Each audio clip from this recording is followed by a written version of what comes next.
আশাবরী হুমায়ুন আহমেদের লেখা একটি বই।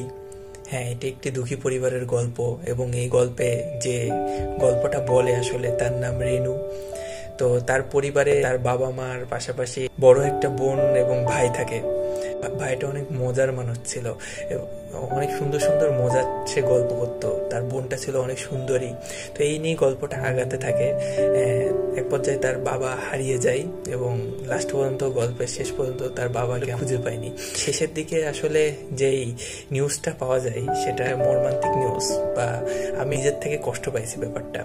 তবে একটা চূড়ান্ত হাসি, কান্না, দুঃখ, ভালোবাসার একটা যদি প্যাকেজ পেতে চান তাহলে আসলে বইটা পড়তেই হবে আপনার। আপনি একটা বইয়ের মধ্যে সবকিছু প্যাকেজ আকারে পাবেন।